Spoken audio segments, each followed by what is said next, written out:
And just ahead of the busy holiday travel season, the Transportation Department announced it has helped to get $600 million back for airline travelers who were wrongly denied refunds for canceled or significantly changed flights. The news comes after a summer of chaos at many airports. Between June and August, more than 45,000 flights were canceled.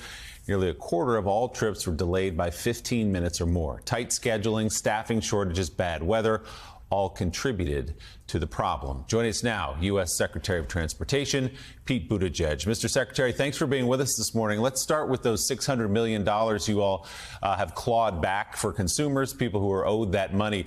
Let's remind people of what happened there, why that money was not given back to them in the first place, and then how you got it back. Yeah, so under rules set by our department, if you get canceled or you experience a major delay and don't travel, then you deserve to get your money back. You're entitled to a refund. That refund needs to come quickly. We expect it within about 7 days or less if you paid by credit card. But what we saw was a lot of airlines, especially during that COVID period, either dragging their feet, stringing passengers along, or in some cases outright refusing to give those refunds. That's where enforcement comes in. So we took a number of enforcement actions, including fines and penalties, to make sure that passengers did get those refunds. And this round represents contributing to about $600 million in refunds going to hundreds of thousands of passengers. And we hope a signal to airlines in the future to make sure they're doing the right thing so that we don't have to take these steps. Mr. Secretary, I'm grateful that you're going to help me get my refund. I'm owed a couple of refunds this summer, but I'd like to ask you an infrastructure question. So the infrastructure bill, $1.2 trillion as it passed, but the eyesight test, I'm going to ask you about the eyesight test. Where are these projects? Why isn't seemingly the projects don't appear on highways or bridges that need repair, that will be repaired at some point? What has happened to the money? So we're underway. We just completed the first year. Matter of fact, today marks the 1-year anniversary. So we're a year into 5 years of funding, and over 2,400 bridges, for example, are getting the benefit of this bill, and we're just getting warmed up. We've announced improvements at airports around the country, roads that are being improved in various ways, ports that are getting investments. We're bringing rail onto ports so that we're not at the mercy of sometimes not having enough truck chassis to move goods. Now, look, some of these things are relatively quick projects that can get underway, or we're already moving toward being underway, and we're just accelerating. Others are going to take years. If we're talking about a new airport terminal or redesigning a major piece of infrastructure, a major bridge, for example, some of that work is going to be going on through this decade. But that's the point. We're talking about shovel-ready projects, and we're talking about shovel-worthy projects. It's not just about a little sugar boost to the American economy. It's about a decade's worth of work to expand the productive capacity of the United States and position us well to compete in the global economy for the rest of our lives.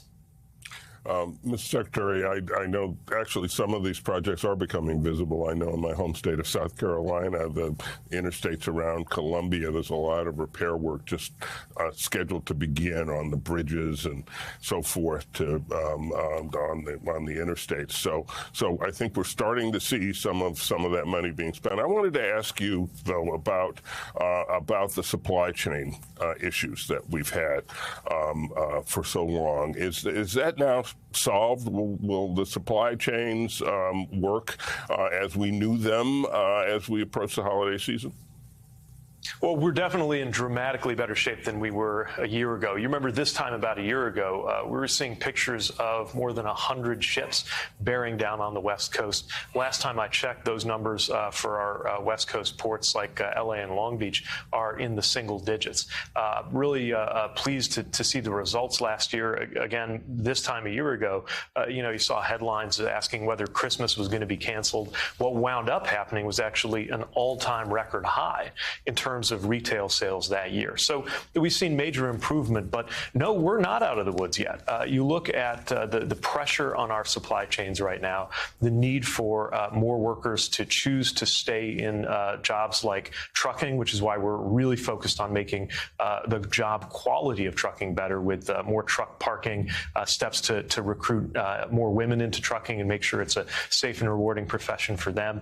And that's just to take one example.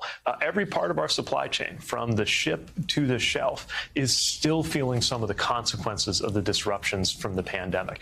And part of the answers to that are the short-term steps that we've taken that helped get us through last holiday season. But the long-term answers really circle back to this infrastructure bill, making sure that we have the right kind of physical infrastructure to move those goods. That's why, for example, we're adding 10,000 feet of on-dock rail to the port over at Long Beach. It's why we're investing in eliminating railroad crossings so that a train doesn't have to go on a slow order or slow down while it's passing through an area where it's going to be crossing through a road. Even just plain old road and bridge improvements are a big part of what it takes to keep our supply chains moving. So lots of progress, lots of work ahead. U.S. Secretary of Transportation Pete Buttigieg, thanks so much, as always, for your time. We appreciate it. Thank you.